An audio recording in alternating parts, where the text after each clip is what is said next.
Well, happy Monday from City National Arena. I'm joined by VGK broadcaster Daren Millard here to break down the midway point of the Golden Knights season. And Daren, it's been a golden season so far for those Knights. They're in a three-way tie for the NHL lead in points.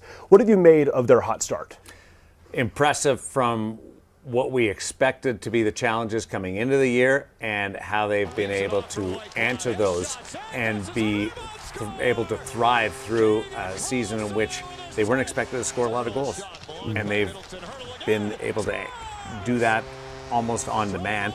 And the defensive side of the game, always a staple of the organization, found its footing maybe a third into the season and has been really consistent for the back half of the opening start. Now, we didn't see it all the time in that homestand when they went 1-2 over the last weekend, but they have won 10 of their last 13 games. So just looking at the recency of this team, how they've climbed their way to the top of NHL standings, what's going right on the ice that you're seeing? There's structure, there's health, there's discipline. They're not taking a lot of penalties. And there's production. They're able to score goals. Their power play is top 10. Never been in that area in the past. The goaltending has been extremely solid. You would be hard-pressed to formulate an argument to me to say that there's a soft spot on this hockey club. Call it a five-tool organization or a team. They hit on every spot. They're able to score, they're able to defend, they have good special teams, and their goaltending is great. And from a just strategy standpoint, the coaching staff is elite. You know, when you look at the skating leaders on this team, as of just yesterday, Pavel Dorofeev took that lead in goals for the team, and right behind him is Ivan Barbashev, despite missing all that action. You know, what have you made of Dorofeev as maybe a breakout star at the midway point of the year? Well, we saw it. We saw the indications of it the last couple of years, and I think a year ago he would have hit this mark had he not been out of the lineup with the injury. So it was there. It was how far could he push it beyond this? And there was some expectations of a 20-goal scorer. There's 25. He's put himself in a position to challenge the 30-goal mark in a full season. And he's also navigated a slump during that stretch, the longest scoring drought in his career, and he's come out on the other side of that with confidence. And he is a player that down the road, could you see him as your go-to guy when it comes to needing a goal in a situation, a cornerstone of the franchise? He's homegrown, and they've got a lot of confidence in his abilities. He hasn't disappointed in any aspect since the first time he came over to North America, turned professional, and is now a National Hockey League regular, really fit in well with the Vegas Golden Knights. Well, the Golden Knights not only leading in the Pacific, but also in that three-way tie for the league lead in standing points. That can't happen without good play in the crease and between the pipes. And you've seen that with Adin Hill. Even despite Logan Thompson leaving the offseason, that thrust Hill into even more of a spotlight as that bona fide starter. What have you made of Adin? Well, the switch in the goaltending tandem hasn't hurt the Vegas Golden Knights at all. They've brought in Ilya Samsonov, who is a player that is already in double digits in wins. The Vegas Golden Knights were one of three teams last weekend that had double-digit wins with both goaltenders. So there's a tandem perspective to the way the Golden Knights, and Ilya Samsonov has won 20-plus games before in the National Hockey League, and that's been a real solid boost to the foundation of the crease. It takes some of the pressure off requiring Adin Hill to be available every night. You can certainly manage his minutes, and Adin Hill is having a career season. He's one off his career win total right now, and he's pushing a pace that's going to put him into 40 appearances for the first time in his career.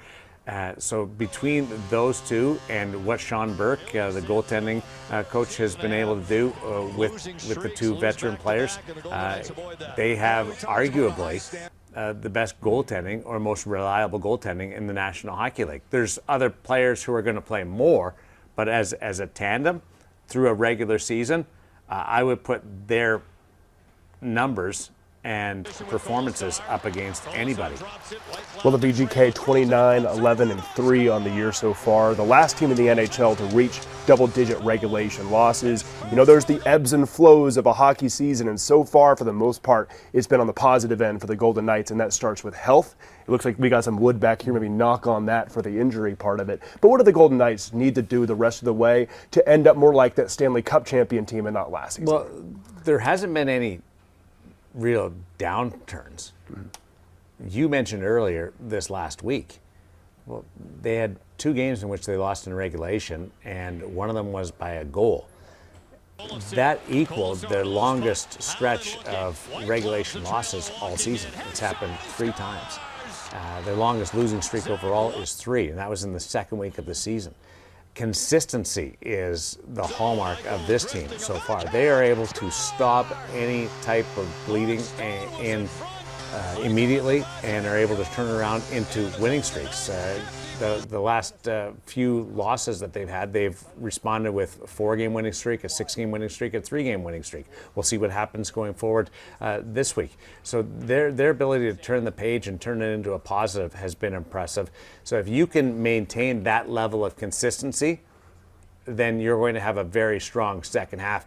And when you're not dropping 4 games in a row, which the Minnesota Wild did recently, which the Edmonton Oilers did earlier this year. If you're able to avoid those swoons, then it's really hard for teams to catch you. Yeah. Of course, Season 8 going as planned so far for the Golden Knights. There have been some injuries along the way, don't get me wrong, but it hasn't been anything catastrophic to really have this team take a U-turn and, like you say, go on a massive Well, they've skid. survived it. And in some cases, they've thrived without it. They had lost Ivan Barbashev and Nick Waugh for 10-game stretches, and they won 80% of those games. That's pretty heroic from a production standpoint without your leading goal scorer in Barbashev and a very reliable center iceman in Nick Waugh. They've had times where they've had to go 9 deep in the organization on defense. They've been able to produce and produce wins through that type of production. They lost Mark Stone for 14 games. They found ways to, with Jack Eichel's excellence and Ivan Barbashev at the time, to still produce points and have the power play work. So I think their ability to still win hockey games despite some absences and some that are a month or 2 in length has been impressive. A lot of good signs at the midway point, now looking to the future as we wrap this thing up, Daren. Obviously, last year at this point in time, the team was being riddled with injuries and they had to bring in reinforcements at the trade deadline. So going forward for the rest of the regular season, what do you maybe have your eye on that maybe has this team not being its complete set yet, that can have the team be going on a run come April and June? Well, I think we should stop talking about injuries, because if they're not happening, then it's not a story. And there have been certainly some absences, but they've been good through it. So that's been a positive. If you have absences, it's going to make anybody's job more challenging. But if you're healthy, and the Eichel, Stone, Barbashev line has only been together 18 games this year. It's one of the best lines in the National Hockey League. It hasn't played together for more than half the games. If you get them as a unit for a bulk of the second half of the season, you're going to be really strong with a top line. That's going to put everybody else in their right spot. There's going to be less juggling. There's been as much line juggling because there hasn't been a rash of injuries, but there always seems to be 1 or 2 people out of position. So if you get consistency in your forward units, the back end has been playing together a large string. I think you're set up for a really strong second half. I'd like the penalty kill. We would all like to see just a little bit more effectiveness on that side, but we'll see where they are in a month at the Four Nations face-off. You get to take a breather there. There's a reflective time period on that side of it, and then the trade deadline comes, and management will see if there's any tweaks that they need. But they've been strong. They've had contributions from players from outside and contributions and growth from inside, and it's been I think, impressive, one of the most impressive seasons that we've seen out of the 8 of the regular season. A lot of good signs to start off season 8, that's for sure. You saw last year towards the end of the season, it felt like the Golden Knights were in a race to put all the puzzle pieces together when it comes to trade acquisitions, but also guys returning from the IR. And right now, things seem to be going right for the Golden Knights, and we'll have to see if they continue on that trajectory. But Daren, we really appreciate the time. My pleasure. Absolutely. Thank you. Well, the Golden Knights go off on their road trip and face Jonathan Marchessault and the Nashville Predators Tuesday night.